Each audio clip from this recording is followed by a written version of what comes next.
I'm going to go ahead and welcome folks into this chest webinar on early stage non-small cell lung cancer, advances in diagnosis, tissue acquisition, and treatment. As people move into the webinar, I'd like to introduce the participants today. My name is Gerard Silvestri. I'm a pulmonologist at the Medical University of South Carolina in Charleston. With me today are three outstanding scientists, physicians, and speakers. The first of which is Anne Gonzalez from McGill University in Montreal, Canada. The second is Charu Agrawal from the University of Pennsylvania. She's a medical oncologist. And the third is Jeff Lota from Kaiser Permanente, and he is a thoracic surgeon. I'd like to welcome all three of you to this webinar. We are going to begin with Dr. Anne Gonzalez, who's going to speak to us about tissue acquisition and some of the newer and more interesting updates in that. So I'd like to turn it over to Dr. Anne Gonzalez. Thank you, Anne, for joining us. Thank you. It's a pleasure to be here. So, in way of an introduction, we know that the staging of non-small cell lung cancer encompasses both the search for metastatic disease and the staging of the mediastinum. And our initial evaluation really seeks to establish the suspected disease stage based on available information at the time of that initial patient evaluation. And then subsequent additional imaging and invasive testing will proceed according to that suspected disease stage.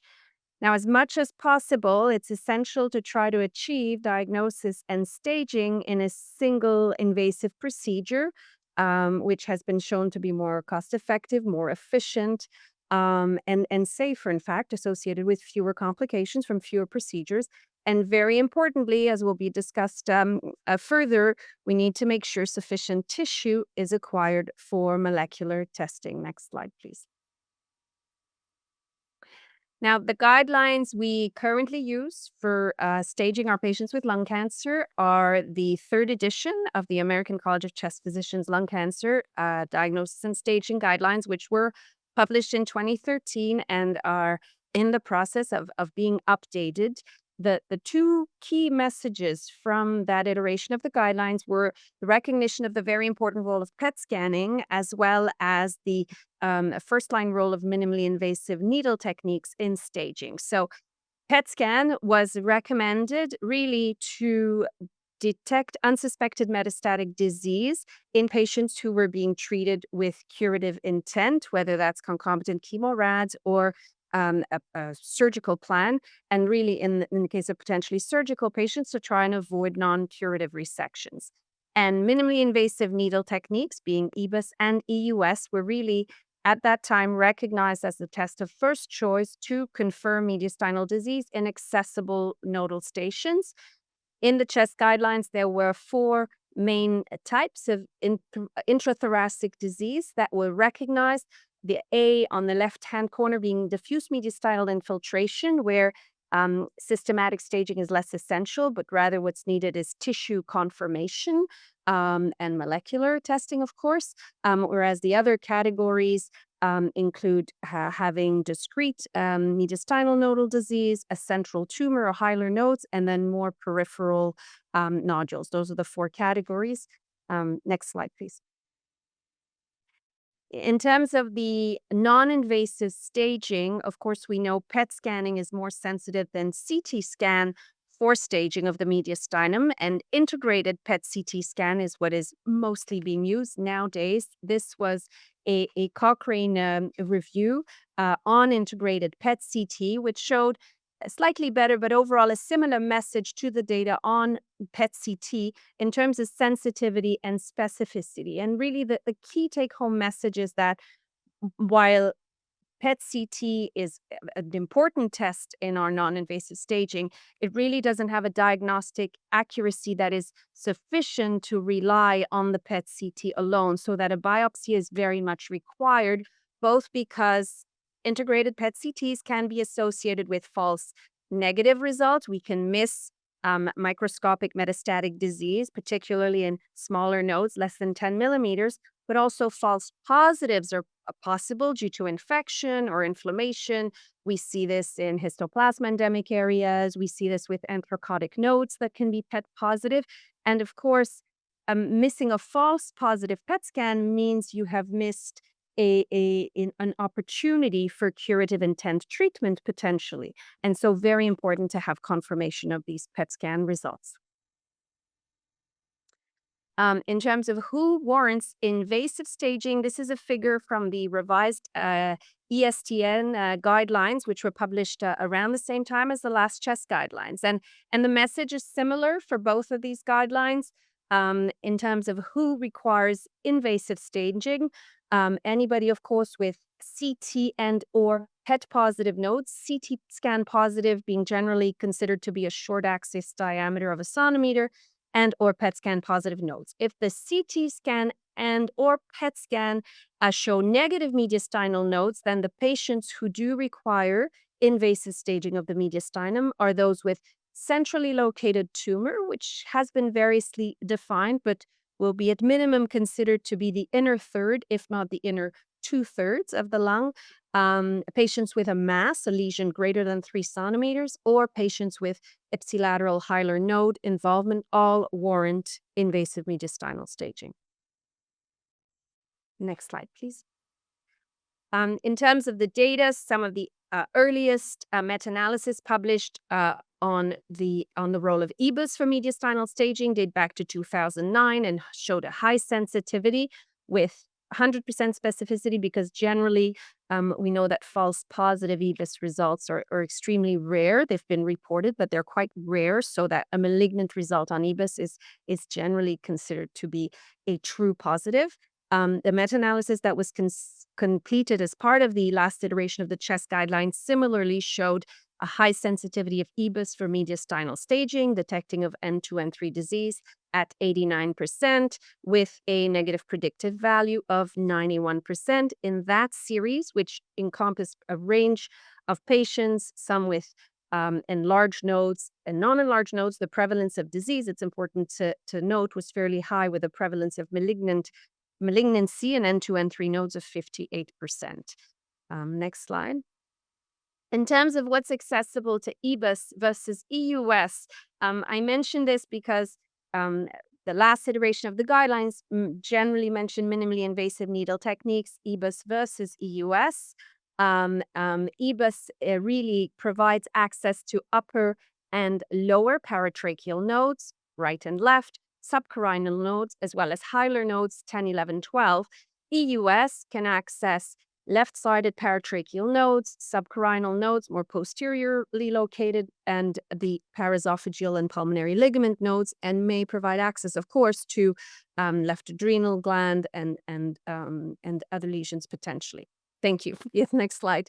An interesting study that was published looking at the role of adding EBUS to EUS versus the opposite of adding EUS to EBUS, because there has been interest in doing combined EBUS and EUS procedures, and EUS using the EBUS bronchoscope.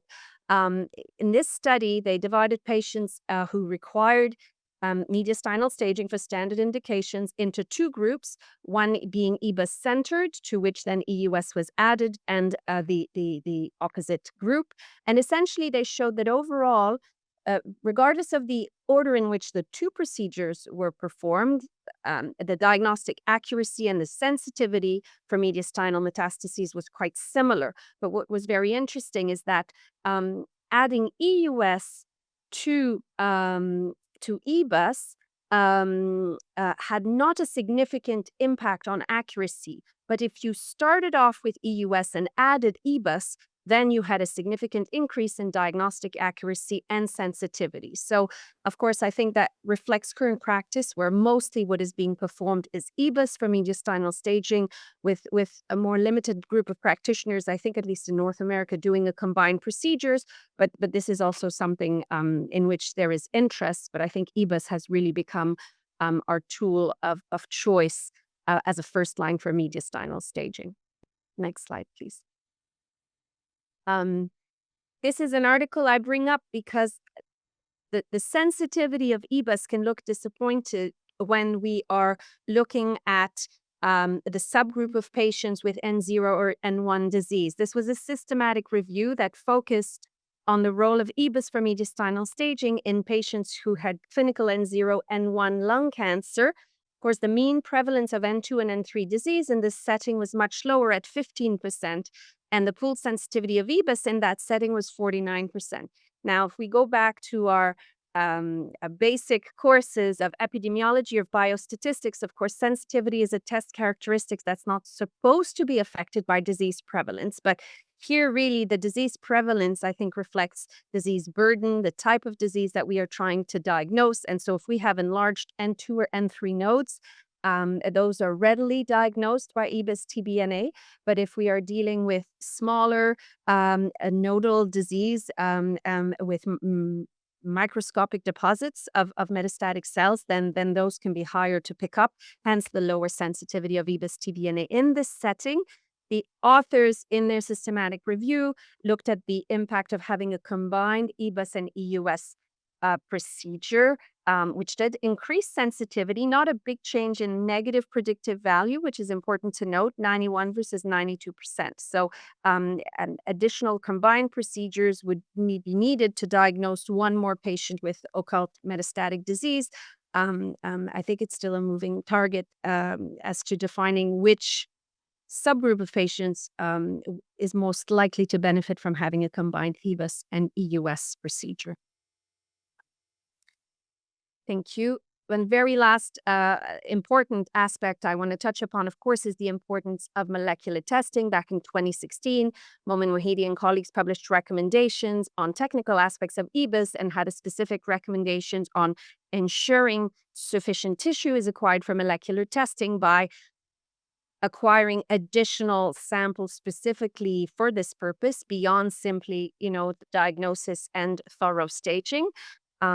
Next slide, please. I'll show you some data related to the value of EBUS samples for molecular testing. This was a systematic review published in Annals of the ATS by Labarca and colleagues, essentially showing that the rate of having an adequate sample for EGFR testing and ALK testing was quite high when looking at pooled data on EBUS TBNA. Next slide, please. With regards to PD-L1 testing on EBUS TBNA samples, there has also been data published from Mayo Clinic, from our group and McGill by Smith and colleagues, and a multi-center study by Perrotta and Al, showing that, in fact, a vast majority of EBUS TBNA samples are typically adequate, can supply the necessary 100 cells to have an assessment of PD-L1. Next slide, please. Our group at McGill completed a systematic review looking at the accuracy of cytologic specimens versus histological specimens for assessment of PD-L1 expression, and essentially showed that the cytology specimens were able to provide an accurate assessment of PD-L1 expression at both the 1% and the 50% tumor proportion score cutoffs when these were compared to paired histological specimens, particularly when we looked at the subgroup in whom there had been no interim treatments between acquisition of histology and cytology samples. So this was from pooling data from multiple smaller studies that were available in the literature. Next slide, please. And this is the data essentially on sensitivity and specificity at the 1% and 50% cutoff. Next slide. Yes, I'll stop here on the PD-L1 message. We had looked, I was going to say, at data looking at treatment outcomes. This was our early experience of using Pembro and similar treatment outcomes on the basis of patients treated with PD-L1 in cytology versus histological sample, which provided additional reassurance.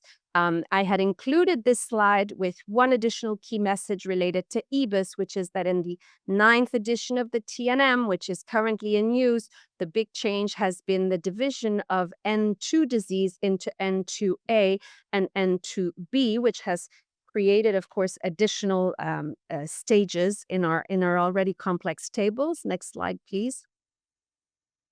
And the potential implications currently, at minimum, what it is recommended is that we sample all accessible nodes by EBUS that are at least 5 millimeter, and I would say this could be equal to or greater than 5 millimeters. And it has been recommended both by the ESTS and other societies to sample right, left, lower paratracheals, and 7 as a minimum. And this is also coming from our mediastinoscopy data. And to avoid contamination when using a single needle, of course, we always sample the contralateral mediastinal nodes and or the hilar nodes, then N2, then N1 nodes. But the question is whether, if we truly want to distinguish single station from multiple station N2 disease, then potentially we may need to use more than one needle, something that hasn't yet entered our practice at my center, but I'm curious to hear from others. Next slide, please. So key takeaways are that a multidisciplinary and evidence-based approach to diagnosis and staging of non-small cell lung cancer is essential. PET scanning and EBUS are integral parts of this process. When it's safely feasible as much as possible, we should achieve diagnosis and staging in a single invasive procedure with enough tissue for molecular testing. And finally, what the future holds for lung cancer staging, well, hopefully coming soon, the 4th edition of our guidelines. We will have to see how the 9th edition of the ISLAC staging system impacts our work and continue to work towards bridging some of the quality gaps in lung cancer staging and molecular testing. Thank you. Thank you, Ann. That was fantastic. I'm going to move quickly along to our next speaker, which is Dr. Jeffrey Villota. Before I do that, though, we do have a question and answer. You can use the Q&A, and we'll keep tabs on that and answer those live at the end of the talk. So, Jeff, I'm going to turn it right over to you so we stay on time. All right. Thank you, Gerard. So 3 key points that I'm hoping the audience will get through is when do we biopsy versus upfront resection, talking about optimal time to surgery, and then for early stage disease, talking about lobe versus sublobar. All right. So the main thing, this is the highlight, right, is that when the pretest probability of malignancy is high, so 70-year-old current smoker, 1 centimeter, spiculated nodule, SUV of 12, the question is, do you really need to biopsy that? Can you go straight to surgery? A lot of people, I would say that we would think still going to surgery first and getting your diagnosis intraoperatively. So kind of like what Dr. Gonzalez was saying earlier, kind of like a one and done, same type of in the same procedure, not multiple procedures. However, what happens if you're not a surgical candidate and you're SBRT? Many of our radiation oncology colleagues would like a biopsy beforehand, so that may be a good idea to biopsy. This is the point that I wanted to come across, is that if you have a high probability of a stage 1A, so a very peripheral, like even we can get into like a 1 centimeter GGO, you don't always require pre-op biopsy. I think that's what we need to always notify our colleagues or, in our proceduralists, is that not always do you need a biopsy. Sometimes you can just do this all in one setting for diagnosis and treatment all at the same time.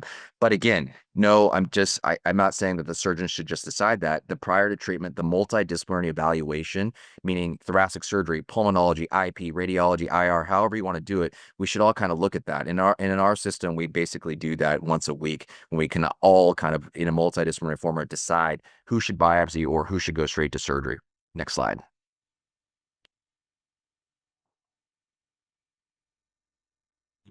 So point number 2 is, does it matter time to surgery for early stage disease, stage 1 and 2? So this was a basic looking at a summary of studies by Hall et al. In 2022. And you can see in green, the main thing I want you to notice is that timeliness is advantageous. Makes sense, right? But this is only for stage 1 and 2 treatment. And you can see all the delay definition is all over the place, from 21 days to 8 weeks to 12 weeks.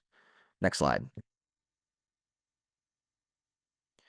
And again, these are our current time to surgery recommendations. I mean, look at this, NCCN, within 8 weeks, there's 60 days of clinical staging, right? So that's way off, that's way different than, say, British Thoracic Society within 6 weeks, in Canada within 4 weeks of diagnosis. But what do we mean by diagnosis? All of these are different diagnoses. Some are biopsy proven, some are based on a CT, some are based on a PET. So what data can we learn from this? Next slide, please. All right. So we came out with this in last year, presented this, it came out of JTCVS, one of our thoracic surgery journals, and we looked at over 2,500 resected early stage 1 and 2 lung cancers. And we found that the sweet spot, whether we did it through a continuous variable or not, or categorical, time to surgery greater than 8 weeks from the date of diagnosis. What is the date of diagnosis? We did a standardized data diagnosis from the suspicious CT scan that caused the clinician to act. And that's becoming more routine now, that's maybe what we think in the future we should make a quality metric. And again, it was 8 weeks. Your mortality and your recurrence increases if you have surgery after that 8-week mark. And as you can see, as you go up from 8 to 10 to 12 weeks, your risk of recurrence goes up as high as a hazard ratio of 1.62. So we think that that 8-week time point for you out in the audience, we think that's going to be very key. Next slide. And even more importantly, I happen to be on part of this Society of Thoracic Surgeons expert consensus document that will be coming out soon, probably by the end of January. And we just did a modified Delphi process in this for those of you who've done this before. And this is one of the statements. In patients with lung cancer screening detected nodules or suspected lung cancer, basically, we recommend that you should have definitive surgical resection within that 8 to 12 week time period from the CT scan. That's the new difference. We are now trying to say, diagnose your lung cancer based, this is early stage lung cancer, right? We're not talking about late stage, on the suspicious CT scan that caused the clinician to intervene. So not when you biopsy. When you biopsy, that's already too late, right? That's already time clock plus 10 or plus 15. It's when the suspicious CT scan. So that's coming down the pipeline as well. Next slide. All right. So you got the time to surgery. We talked about that. So this is the point number 3. This is kind of the question that I'm hoping, that for non-surgeons and or surgeons, what factors when you decide to perform a lobar versus a sublobar resection? Okay, so with that, this is not to make it more complicated. It's just to know that you may get 5 different answers on a 1 centimeter lesion from 5 different surgeons at your same institution. And that is not necessarily a bad thing. It's just to know that it's become even more complex. But what changed the game, we used to always do lobar resections on any size, essentially from the 1995 Ginsburg clinical trial data. However, when the JCOG trial from Japan and CLGB Nasser al-Turki trial came out, they looked at anything less than 2 centimeters. You could perform, it was non-inferior to perform some type of sublobar resection, either a segment or wedge versus a lobe. They were equivalent essentially. Now, but you got to remember in those trials, right? These are clinical trials, highly regulated. Look at the margins that you have to get. You have to remember in JCOG, they were getting at least 2 centimeter margins or a max tumor diameter. For those of you that have done surgery or seen these surgeries, it's not always as easy as you think to get that big of a margin. That's actually a very big margin. And again, the CLGB study, they needed 1.5 to 2 centimeter margins.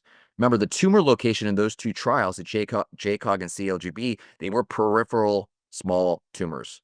This is not recommendation for a central tumor. Again, both the outer third.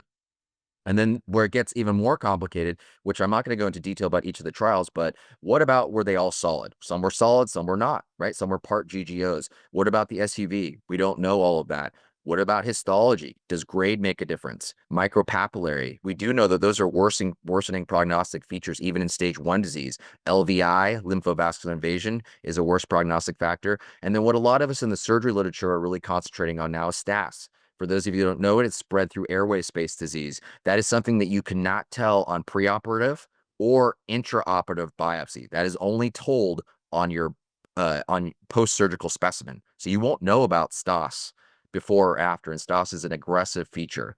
And then in these trials, if you had an N1 lymph node positive, all of these surgeons were sending intraoperative frozen on lymph nodes, which is not always routinely done out in practice. And if you did have an N1 lymph node positive, even if you had a 1 centimeter little peripheral lesion, they converted to lobectomy. To make it more complicated, in the JCOG 0802 trial, the patients that had segments, even though the survival was similar to lobectomy, they did lead to twice as many recurrence and second primary lung cancers versus the lobe. They had to reoperate on some of those patients as well. Next slide. All right, so let's bring you back to June 2025, right? There's no July for right now, but it's June 2025, NCCN guidelines. Lobectomy is still the preferred resection for a stage 1 lung cancer. Don't forget that, okay? However, because of the JCOG and the CLGB trials, you can now say a sublobar, meaning a segment or wedge, could be strongly considered for a very peripheral T1AB N0 tumor, so less than 2 centimeters. The next slide, hopefully we can get through to, is a video of mine so we'll just fly through this. But basically, this is the lobectomy. And for all of you out there, the lobectomy, a little more complicated, right? Taking down the artery, taking down the vein. You're seeing some of this done right now. And obviously, we do full lymph nodes. So for those of you, right, why it's really important for you to know this N2 and one N1 lymph node. That is actually a COC, Commission on Cancer, ACS guideline recommendation that we have to follow. Your surgeon has to follow this, whether it's a stage 1 tumor or whatever tumor they're doing. They need to get 3 mediastinal nodes, meaning N2 nodes, and one N1 lymph node. Okay, we can go to the next slide, Gerard. All right. So as you see, it's complicated, right? But all I want you to see from this visual slide, and this is from the JCOG colleagues in Japan, as you less than 2 centimeters, you can see wedge or segment, wedge or segment. And then as you get more CTR, for those of you who don't know this, CTR is consolidation tumor ratio. So the higher CTR, meaning a CTR of 1, is a fully solid spiculated mass. You can see as you go more solid, you may have to get more aggressive, meaning segment or lobe. Although I'm going to show you some data about a wedge as well. But bottom line, if it's less than 2 centimeters, to bring it home, I think a wedge segment is fine, and or lobe. But if you get greater than 2 centimeters, really we're talking lobectomy. And if you're getting greater than 3 centimeters, you shouldn't even be talking about sublobar resection. Next slide. All right. So this is, I think, kind of the nitty gritty that people don't always realize, that I'm hoping this audience will take to heart, is that sublobar resection is very, very general, right? So what does that mean? It's either a wedge or segment. Well, this was really great from the Nasser Al-Turki's group. They looked at a post hoc analysis of that clinical trial group from the CLGB, and they compared wedge versus segment, because essentially they had a lot of, 60% of their cases were essentially sublobar resections and wedge resections. But if you look, when they compare wedge versus segment, the disease-free survival, the overall survival, and the post-op FEV1 doesn't change. They have similar outcomes whether you do a wedge or a segment. Next slide. But this is kind of what a lot of us thoracic surgeons go by. We go by what's called this STS, the Society of Thoracic Surgeons General Thoracic Surgery Database. And Toe and colleagues looked at this, and they looked at all of the wedges and all of the segments, and they did propensity score overlap weighting matching. But look at the odds ratio. Look at what we're talking about in terms of wedge versus segment. Significant reductions in 30-day mortality and morbidity, significantly, in a wedge versus a segment. So much, much lower morbidity for a wedge and segment with the same overall survival. So the key is to remember, right? Segments have come on to the rise, but wedge with lymph nodes can still be a very good operation still. Something to think about. Next slide. You're right. And this is a wedge, right? So you saw the lobe. Lobe looked pretty complicated. That's just my finger there, a wedge. I feel that little 1 centimeter nodule. We grab it. I will grab it. There we go. I grab it. And then you staple it out. That's wedge. And then we measured on the back table a 2 centimeter margin. But you got to, again, remember, if your surgeon's going to do a wedge or a segment, you got to make sure they still do 3 N2, 1 N1 lymph node, right? This is a hilar lymph node that we're dissecting. And then you saw earlier an AP window. So bottom line is, and this is a subcarinal lymph node. So bottom line is, you need to do, if you're going to do the sublobar resection, you still need to get good lymph nodes. And lastly, what kind of operation do you want to do? Should we be doing open surgery anymore? It's not to say that open is worse. There is less morbidity when you do VATS, video assisted or robotic assisted. But bottom line is, most surgeons would say for early stage disease, you really should be getting a minimally invasive operation, which means video assisted or robotic assisted. So our group looked at this, and we kind of tried to normalize everything out and adjust for whether you had, an experienced robotic surgeon, experienced VATS surgeon, all that. We adjusted for all those things. And bottom line is, they're the same essentially in terms of outcomes. Length of stay, readmissions, complications are all about the same. And that's what the rest of the literature shows. But take it how you want. We saw an increase in OR time for robotic assisted. And by about 20 minutes, when we adjust, even if you take out the top VAT surgeons, you take out the people that don't have less than 50 cases, the robotic time was more, okay? Because no matter how good you are, the docking and whatnot, and this is not a proponent of one over the other. It's just to know that the increase in OR time was robotic. So remember, there's a robotic or a VATS approach. Next slide. All right, so my key takeaways are this. If you have a stage 1A, especially ground glass opacity or part solid GGO, very periphery, do you really need to go after nav bronch or ion bronchoscopy? Could you just go straight to the OR, chop it out, and be done with it, right? Because I told you a less than 2 centimeter lesion, you just chop it out with a wedge and get lymph nodes, right? So consider going straight to the OR. I think it's going to be a new quality metrics we have coming through, anywhere from 8 to 12 week time to surgery from your suspicious lesion on the CT scan. That's when you should get your operation. A sublobar resection is preferred method of choice for less than 2 centimeters, especially a GGO. Whether you do a wedge or segment, it's a judgment call. It's completely a lot of times up to your surgeon. Lobectomy is still a great option, regardless, even for a lesion less than 2 centimeters. And right in this day and age, really minimally invasive is ideal. Whether you do VATS or robotic, either one is probably fine. Thank you. Outstanding, Jeff. Really appreciate your talk. We are going to have time for questions at the end, so please put them in the chat. And next, I'd like to go to Dr. Agarwal, who's going to talk to us about really a huge change in the landscape for early stage lung cancer, which used to be just surgery or surgery followed by adjuvant chemotherapy. That's all changed in the last 5 years. So please take it away, Charu. Thank you. And I'm following a slate of really good talks here, actually, which have set me up really well to talk about how medical oncologists are coming in and making these complex decisions.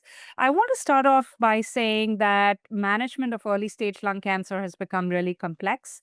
We have a bunch of different approvals, but all of this to say that now we can come in with therapies at various stages. This can be in the neoadjuvant setting. As you can see, after patients get an initial diagnosis of early stage lung cancer, no longer are patients going straight to surgery. In fact, when they're seeing Jeff or Anne, they are being worked up for molecular testing so that we can look at the profile and think about whether or not nodes are involved. Do we need to come in with neoadjuvant therapy? Really consider whether they're resectable or unresectable, and then make a multidisciplinary informed treatment plan for these patients. There are, of course, a group of patients who are deemed unresectable, but I will also say that the definition of unresectability has changed tremendously in the last couple of years. Next slide. This is just current approvals in early stage non-small cell lung cancer that have occurred, as you can see, within the last 4 years, really, or 5 years. If we press next, you'll see now we have two targeted therapies that are approved in the adjuvant setting. So we have data from the Aurora clinical trial, large phase 3 clinical trial, leading to the approval of an EGFR-directed tyrosine kinase inhibitor, osimertinib, for patients with sensitizing EGFR mutations, showing improvement in overall survival. We also have data from the Alina trial that looked at the use of alectinib, an ALK-directed TKI, showing DFS advantage in patients with ALK-positive lung cancer. If we press next, I also want to highlight that there are at least 3 approvals right now for perioperative management of immunotherapy, where patients get neoadjuvant chemoimmunotherapy, they go on to receive surgery, and then they complete out a year of immunotherapy following that surgical resection. You can see some of these indications are specifically for patients who don't have an EGFR or ALK alteration. So next slide. So I already showed you this slide, but if we press again, I want to highlight that NCCN recommends that neoadjuvant systemic therapy be considered for patients whose primary tumor is greater than 4 centimeters. Additionally, if we are going to think about chemo IO, if we are going to add in immunotherapy, EGFR mutation and ALK rearrangement testing should be done at minimum to guide appropriate use of immunotherapy. Next slide. So we not only need molecular testing because of the role of targeted therapies, it's also important to engage in a multidisciplinary discussion because in the metastatic setting, medical oncologists have largely assumed the role of the molecular oncology tissue diagnosticians. However, there may be some rules that may prevent us to initiate molecular testing, especially if patients may be in the post-surgical phase. So it's really important for us to collaborate closely with our surgeons, our interventional pulmonologists, as well as our radiation oncologists, so that we can get appropriate molecular testing performed quickly. Next slide. If we press again. So the first biomarker testing opportunity is really at the time of first biopsy. This is something that we are doing at our institution. Any patient that has a diagnosis of non-squamous, non-small cell lung cancer gets automatically reflexed regardless of stage to get molecular testing that includes both a DNA and RNA fusion platform. If there isn't enough biopsy material and if the patient is undergoing neoadjuvant setting, we do recommend additional biopsy again, as Anne pointed out earlier, and Jeff also chimed in on this. Our second, if we press again on the slide, our second opportunity is if a patient goes directly to surgery, we have to ensure that biomarker testing is performed so that appropriate adjuvant targeted therapy can be incorporated. Next slide. So, potential treatment options in today's day and age for a patient with stage 1 lung cancer, we can start with surgery if they have node negative disease, for example, both radiographically and pathologically, and they can receive adjuvant therapy based on path features.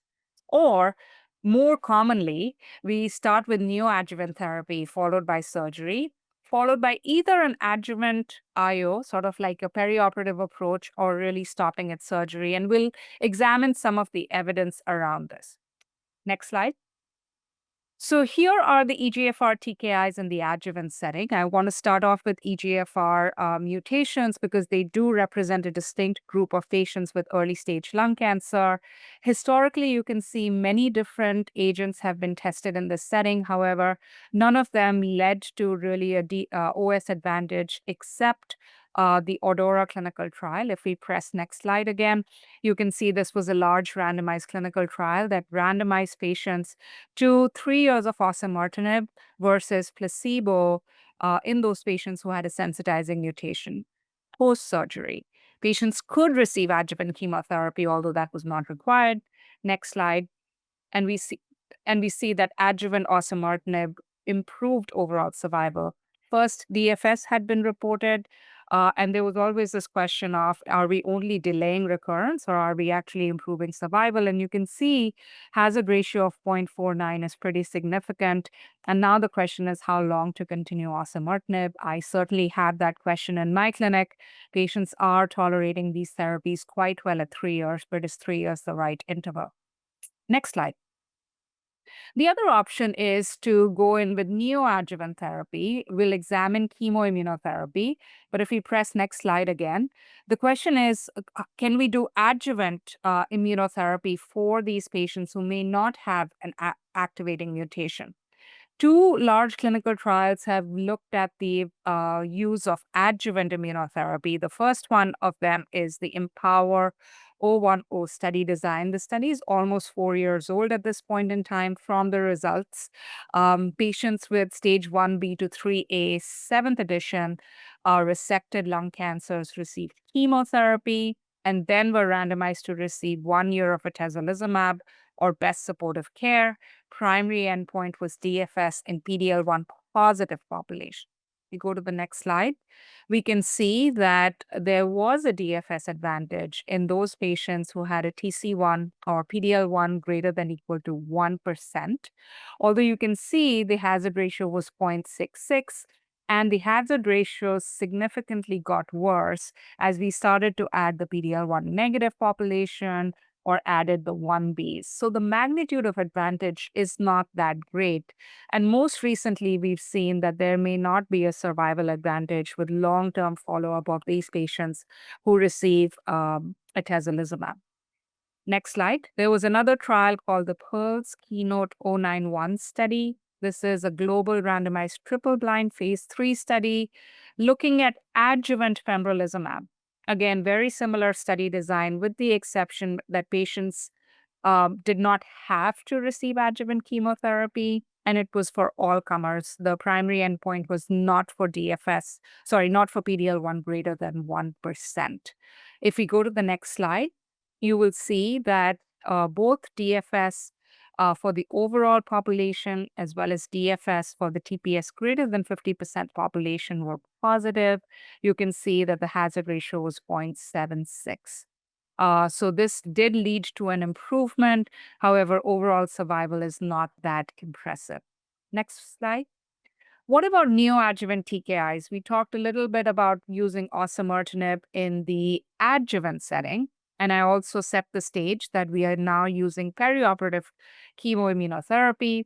At this year's ASCO annual meeting, which was just about 1 month ago, we saw some new data incorporating osimertinib in the neoadjuvant setting. Next slide. So you will see a lot of research has gone on already in EGFR TKIs in the perioperative setting. This is a list. This is not comprehensive, but just to show that apart from the first row, many of the studies have been rather small. You can see the double-digit numbers here in terms of patients accrued, looking at a variety of different primary outcomes, including overall response rate and major pathologic response rates.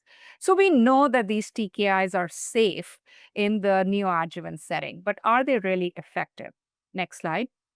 The NeoDora trial is the first large randomized global study to evaluate the question of incorporation of osimertinib in the neoadjuvant setting.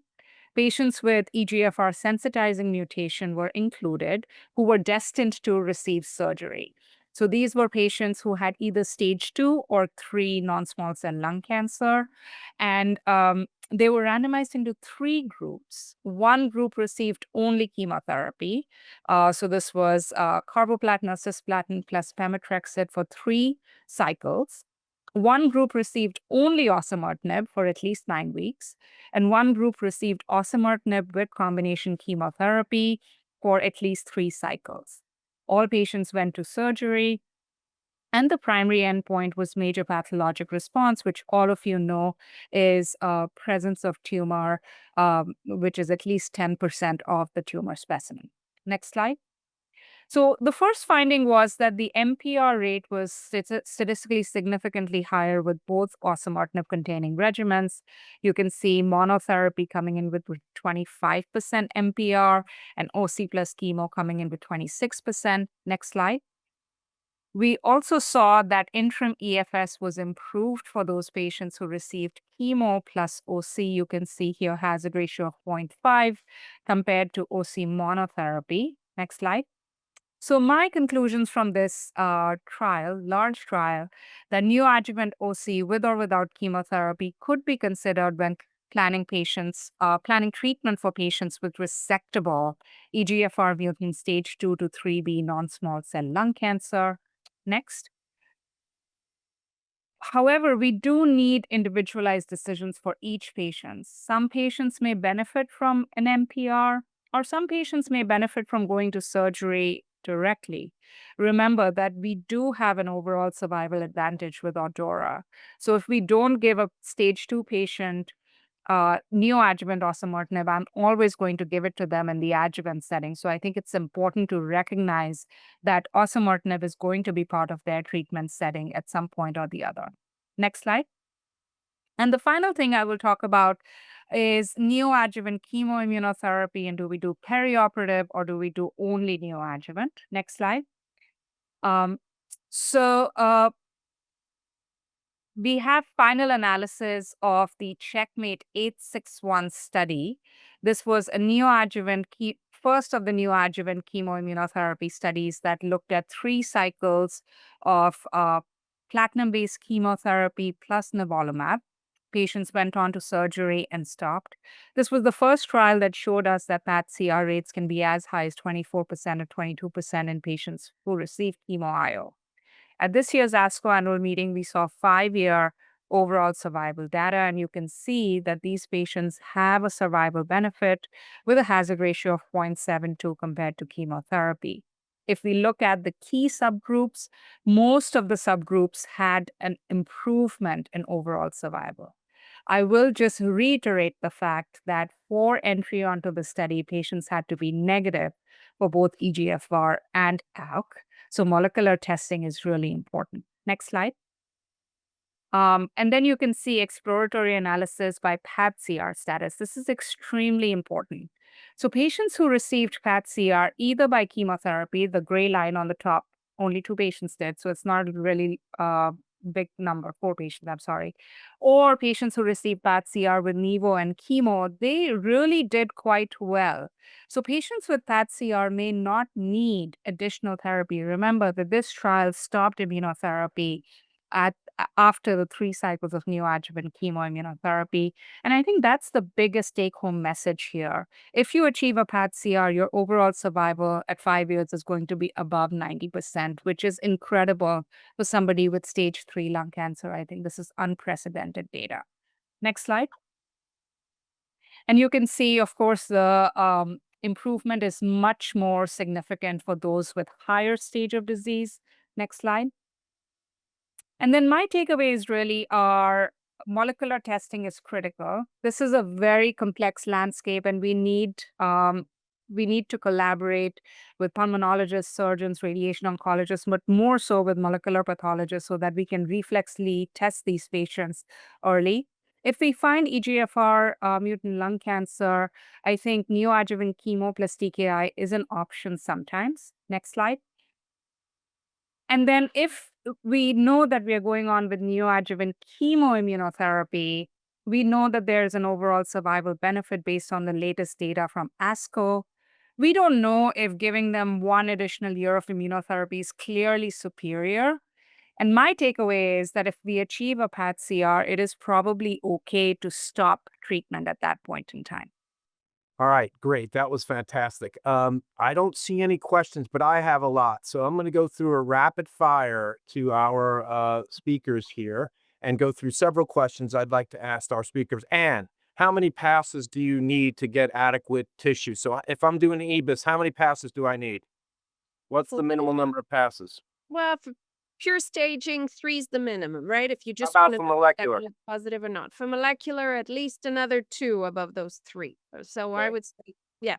There was one meta-analysis suggesting at 6 you get 95%, so 5 or 6 would be fine. Okay, next question is for you, Dr. Vallota, who wants to do surgery without a biopsy.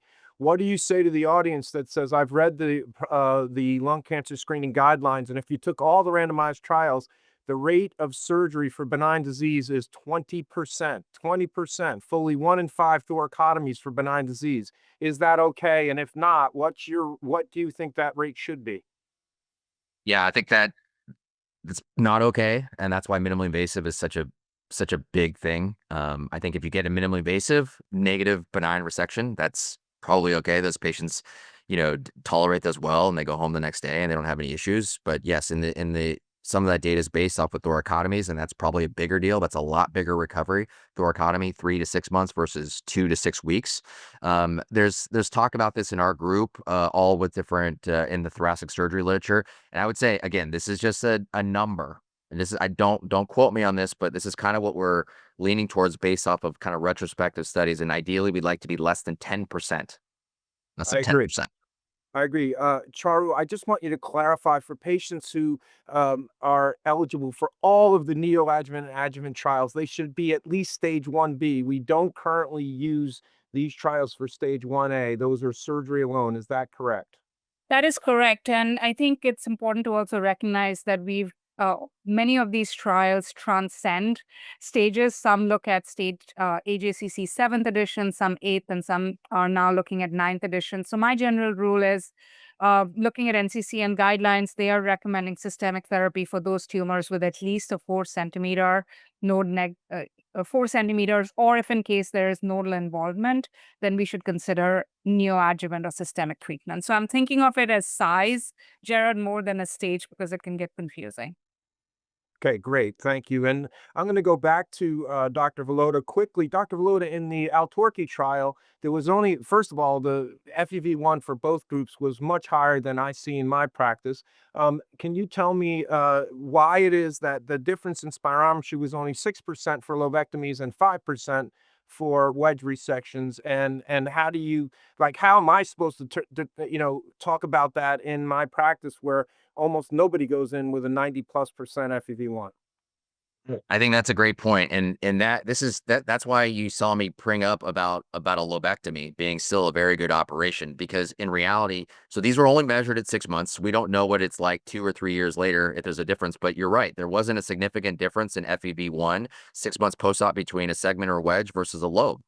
So what I'm saying is there's not much difference between a big segment versus a lobe.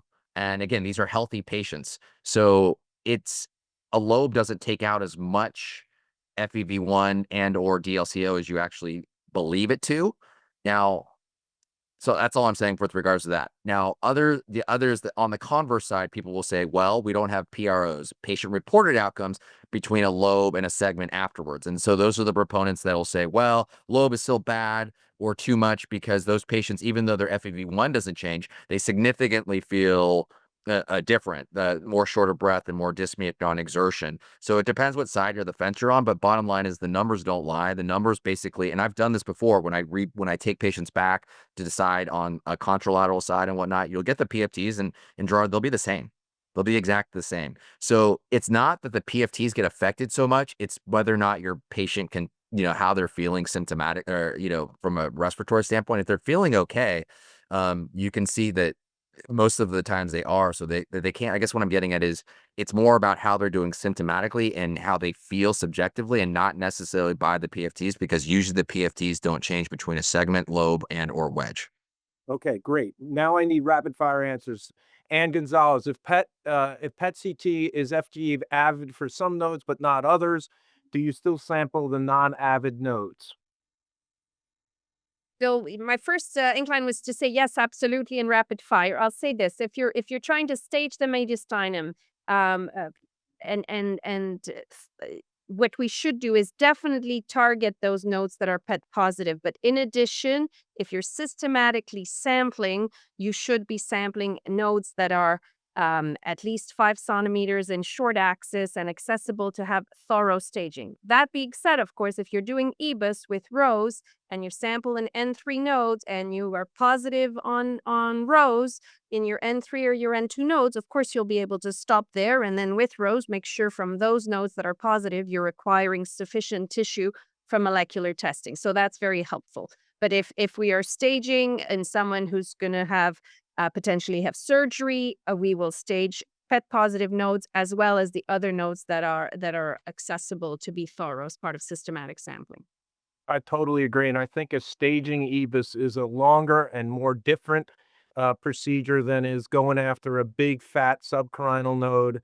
And I think we need to understand that those are procedures that can take up to 50 minutes and need to be systematically done. We took pot shots at our surgical college, which is actually very fun, but we took pot shots at them for having sham mediastinoscopies a long time ago. And we shouldn't, man. If we're going to hold them to a standard, we need to hold ourselves as pulmonologists to a standard as well. And then for those who have a mediastinal lymph node mass, who also need CT guided biopsy, are there any recommendations during the CT guided biopsy to take a biopsy by IR from the mass and lymph node in the mediastinum if accessible? Yeah, I think that's a rare issue. And so, if your IR guys are willing to take the biopsy from the lymph node, I'm all about it. But it's usually a very, very large lymph node. And I would say most people would do EBUS in that circumstance. Dr. Vallota mentioned pre-surgery biopsy not always being necessary for a tumor less than 3 centimeters. What are your thoughts around identifying biomarker mutations early on? And I know that this is a controversy, Jeff, that you have some feelings about, that Jess Donington, a surgeon from Chicago, has other feelings about, and maybe Charu has other feelings about. What do you say to that? Shouldn't you have one of us in pulmonary get you the biopsy and do mutational markers before you operate, so you know whether you should be doing neoadjuvant versus adjuvant? Well, but the key on this question is you made it easy for me. Oh, and then you A froze. stage 1A tumor. So we wouldn't be giving neoadjuvant anyways. And then my follow-up to that is, yes, I won't know about the lymph node status when I do the lobe or the wedge. So yes, I routinely get reflexive NGS after that for for all stages for stage 1, because then, they could be a candidate for adjuvant OC afterwards. But what about a 1B patient, clinically 1B 4 centimeter tumor, that maybe EGFR and ALK negative, that you'd want to give neoadjuvant to? If you're operating on those first, how does that help me? No, I don't. Yeah, exactly. So those I do not go straight to surgery. That's why I was saying it's got to be peripheral outer less than 3 centimeters. Those now with the new change with neoadjuvant chemo, immuno and stuff, I would then get a biopsy, rule out EGFR and ALK, and then you can discuss whether or not you want to give neoadjuvant chemo, immuno. Okay, great. And then I just have one last question for Charu before we close things up. And I thank you all. Charu, you really focused on the importance, and I think Ann can jump in as well, of molecular testing. All of us are now focusing on this, although I think it's not as widespread in the community as we'd like. One thing that's come up more and more is reflex testing to get those biomarkers. Jeff was talking about time to surgery, but like time to treatment for molecular based therapies is also an issue. Do you think reflex testing, meaning that you get the testing done as soon as a diagnosis is made or as soon as the biopsy sent to the pathology lab, do you think that'll help us overcome this? And do you have that at your university? Absolutely. I think reflex testing will solve so many issues. Um, it's helpful to have that information so that we can quickly triage patients who do need neoadjuvant treatment to receive either chemoimmunotherapy or really have these discussions about should we be incorporating EGFR TKI, for example, in their neoadjuvant treatment paradigm. We are aiming to have these molecular results back at least by the time these patients are seeing medical oncology. Often these patients will see surgery first, or they'll see radiation oncology. By the time they see medical oncology, if we have all of the information, then we can quickly come up with a treatment plan. That's great. I wanted to ask this question, but I'm going to answer it for everyone. They've complicated the staging system by going through N2A and N2B. I actually wonder whether it would have been more wise to use that time to actually have a molecular designation in the staging system as opposed to splitting all these hairs between staging systems. But that's a talk for another day, a debate that we should be having. And I just want to take this moment to thank the folks at Chest, thank the folks at AstraZeneca for sponsoring us, and really to thank these incredible speakers, Charo Agarwal, Jeff Velota, and Ann Gonzalez for what's been a wonderfully spent hour or so. Thank you very much. Thank you. Thank you.